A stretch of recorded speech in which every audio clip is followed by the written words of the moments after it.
മറ്റൊരു വീഡിയോയിലേക്ക് സ്വാഗതം. ഇന്നിവിടെ വിശകലനം ചെയ്യുന്നത് 19/1/2000 ജനിച്ച ഒരാളുടെ ഗ്രഹസ്ഥിതിയാണ്. തിരുവാതിരയാണ് നക്ഷത്രം. തിരുവാതിര 1-ാം പാദം.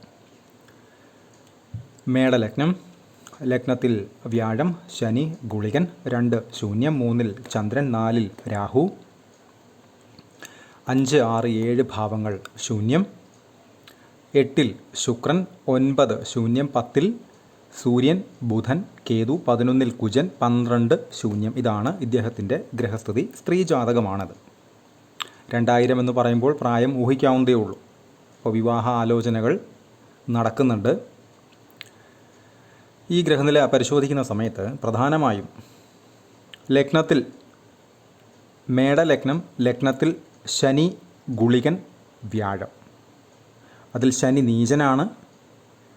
ഗുളികൻ പ്രധാന നെഗറ്റീവുമാണ് ലഗ്നത്തിലെ. ഉപരി ശനി ഗുളികൻ കോമ്പിനേഷൻ എന്ന് പറയുന്നത് പൊതുവെ അല്പം ടഫാണ്. അതിൽ വ്യാഴം കൂടെ നിൽക്കുമ്പോൾ നീചനായ ശനിയോടൊത്ത് വ്യാഴം, പ്രത്യേകിച്ചും ഗുളികനോടൊത്ത്, ഇത്തരക്കാർക്ക് പൊതുവെ വിവാഹ സംബന്ധമായിട്ട്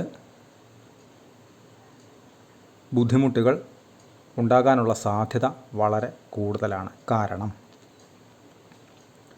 ലഗ്നത്തിൽ നിന്നുകൊണ്ട് ഗുളികനോടൊത്തു നിൽക്കുന്ന ശനിയും വ്യാഴവും ഒരേപോലെ ലഗ്നാൽ 7-ലേക്ക് വിവാഹ സ്ഥാനത്തേക്ക് ദൃഷ്ടി ചെയ്യുന്നു. ശനിയുടെ ദൃഷ്ടി അത് 7-ലെത്തുമ്പോൾ ഉച്ചദൃഷ്ടിയായിട്ട് മാറും. പക്ഷേ ശനി പൊതുവേ ഒരു വിവാഹ വിരോധിയായതുകൊണ്ടും സമയത്ത് വിവാഹം കഴിക്കാൻ പറ്റാതെ വിളിക്കുന്ന ആളുകൾ ധാരാളമാണ്. അതിൽ തന്നെ ഈ വ്യാഴം ശനി കോമ്പിനേഷൻ. ഇദ്ദേഹം വിവാഹ ആലോചനകൾ നടത്തിക്കൊണ്ടിരിക്കുന്നു. ഗുരുവിൽ ശുക്രനാണ് ഇപ്പോഴത്തെ ഇദ്ദേഹത്തിൻ്റെ ദശയും അതിൽ നടന്നുകൊണ്ടിരിക്കുന്ന അപഹാരവും. 7-ാം ഭാവാധിപനും ശുക്രനാണ്. കറക്റ്റ് സമയത്താണ് വിവാഹ ആലോചനകൾ നടന്നുകൊണ്ടിരിക്കുന്നത്. വളരെ നല്ലതുമാണത്. കാര്യം ഇത്തരം അപഹാരങ്ങളൊക്കെ വന്ന് അതിന് വേണ്ടുന്ന ശ്രമങ്ങൾ രക്ഷിതാക്കൾ നടത്താതിരിക്കുകയോ അതിനെ വളരെ ലേസിയായിട്ട് അലസമായിട്ടുള്ളൊരു സമീപനത്തോടു കൂടി കണ്ടു കഴിഞ്ഞാൽ പിന്നീട് ഒരു പക്ഷേ വിവാഹം, നല്ല വിവാഹം, അതെടുത്ത് പറയേണ്ടുന്നൊരു വാക്ക് തന്നെയാണ്, ചേരുന്ന വിവാഹം ഒത്തുവരാൻ ഒന്നുകിൽ ബുദ്ധിമുട്ടോ അതല്ല എങ്കിൽ ചേരാത്ത വിവാഹങ്ങൾ അണഞ്ഞു വരുന്നതിനോ ഉള്ള സാധ്യതകൾ ധാരാളമാണ്. അത്തരം ഒരുപാട് ആളുകൾ എന്നെ വിളിക്കാറുണ്ട്. അപ്പോൾ അത് ശ്രദ്ധിക്കേണ്ടുന്ന കാര്യമാണ്. വിവാഹ ആലോചനകൾ നടക്കുന്നു. അതുപോലെ തന്നെ ഏതാണ്ട് വലിയ തെറ്റുകുറ്റങ്ങളില്ലാത്ത ആലോചന വന്നിട്ടുണ്ട് എന്നും അറിയാൻ കഴിഞ്ഞു. പക്ഷേ അത് വളരെ ശ്രദ്ധിക്കേണ്ടുന്ന ഒരു കാര്യം കൂടാണ്. ശനിയുടെ ഗുളികനോടൊത്ത് നിൽക്കുന്ന ശനിയുടെ ദൃഷ്ടി എന്ന് പറയുമ്പോൾ ചേരുന്ന ഗ്രഹനിലകൾ മാത്രമേ ഇദ്ദേഹവുമായി ചേർത്ത് വയ്ക്കാവൂ. ഒരു കാരണവശാലും 7-ാം ഭാവവുമായി ബന്ധപ്പെട്ട് സൂര്യൻ, അതല്ല എങ്കിൽ ചിങ്ങലഗ്നം, അതല്ല എങ്കിൽ ലഗ്നത്തിൽ സൂര്യൻ പോലെയുള്ള അവസ്ഥകൾ നിൽക്കുന്ന ഗ്രഹനിലകൾ എടുക്കുന്നത് അതീവ സൂക്ഷ്മതയോടെ വേണം, ജാഗ്രതയോടെ വേണം. അല്ലെങ്കിൽ ബുദ്ധിമുട്ടുകൾ ഉണ്ടാകാനുള്ള സാധ്യത വളരെ വളരെ കൂടുതലാണ്. ഇത് വളരെ ശ്രദ്ധിക്കേണ്ടുന്ന ഒരു കാര്യം തന്നെയാണ്. വ്യാഴത്തിൻ്റെ ദൃഷ്ടി ഒബ്വിയസ്ലി ഉണ്ട്, 7-ലേക്ക് വരുന്നുണ്ട്. എന്നിരുന്നാൽ തന്നെയും അവിടെ ഗുളികനോടൊത്ത് നീചനായി നിൽക്കുന്ന ശനി എന്ന് പറയുമ്പം ശനിയുടെ പ്രധാന ശത്രുവായിട്ടുള്ള സൂര്യൻ 7-ലോ ലഗ്നത്തിലോ ഒക്കെ വരുന്നത് എടുക്കുന്നത് വളരെ സൂക്ഷിച്ച് വേണം. ഇനി അത് എടുത്തേ പറ്റൂ, അല്ലാതെ നിവൃത്തിയില്ല എങ്കിൽ വ്യാഴം ആ ഗ്രഹനിലയിൽ എന്താണ് ചെയ്യുന്നത്, വ്യാഴത്തിൻ്റെ ദൃഷ്ടി, വ്യാഴത്തിൻ്റെ സാമീപ്യം ഏതെങ്കിലും രീതിയിൽ പ്രസ്തുത ഏരിയകളിലേക്ക് വന്നിട്ടുണ്ടോ എന്ന് കൃത്യമായി തറോ ചെക്കിംഗ് നടത്തിയ ശേഷം മാത്രമേ, വ്യാഴം ബലവാനാണോ എന്ന് പരിശോധിച്ച് ഉറപ്പിച്ച ശേഷം മാത്രമേ അത്തരം ഗ്രഹനിലകൾ ചേർക്കാവൂ.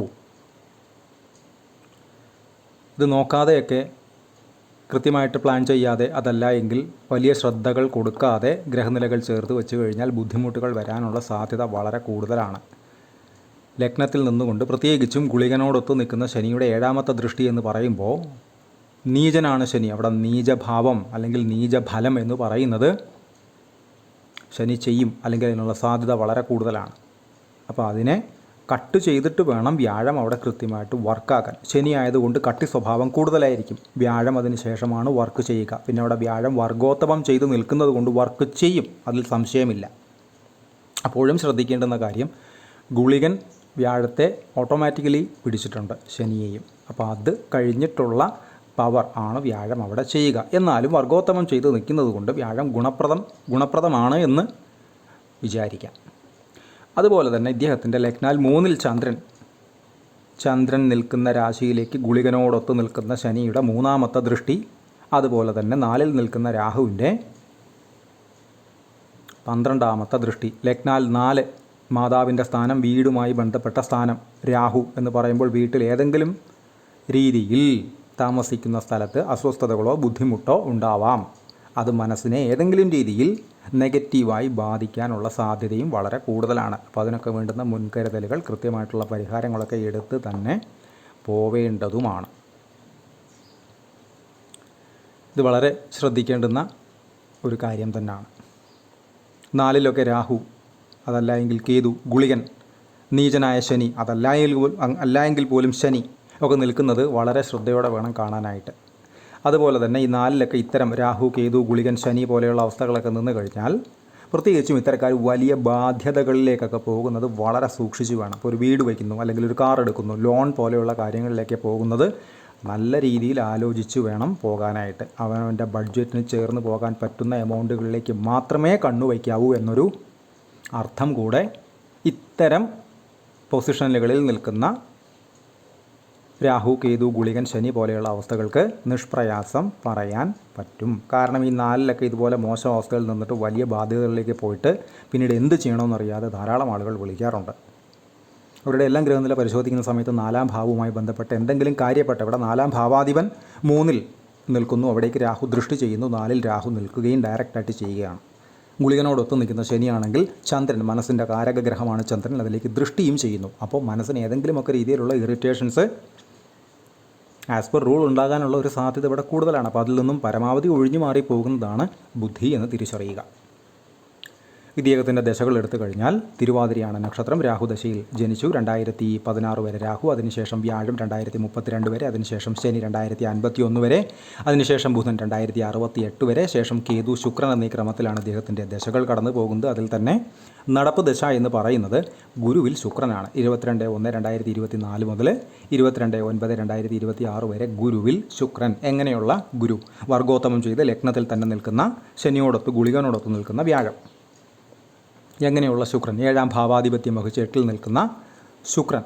അപ്പോൾ ഇവിടെ ശുക്രൻ്റെ സ്ഥിതിയും വരുന്ന ഗ്രഹനിലയുമായി കൃത്യമായി ചേർത്ത് നോക്കേണ്ടത് തന്നെയാണ്. കാരണം ഏതൊരു ഗ്രഹനിലയിലെയും വിവാഹകാരക ഗ്രഹം എന്ന് പറയുന്നത് ശുക്രനാണ്. കൺസൾട്ടേഷൻ ആവശ്യമുള്ള ആളുകൾക്ക് ഈ നമ്പറിൽ കോൺടാക്റ്റ് ചെയ്യാവുന്നതാണ്. കോൺടാക്ട് ഡീറ്റെയിൽസ് ഡിസ്ക്രിപ്ഷനിൽ കൊടുത്തിട്ടുണ്ട്. ഇത്തരം വീഡിയോസ് ഇനിയും തുടരും. നന്ദി.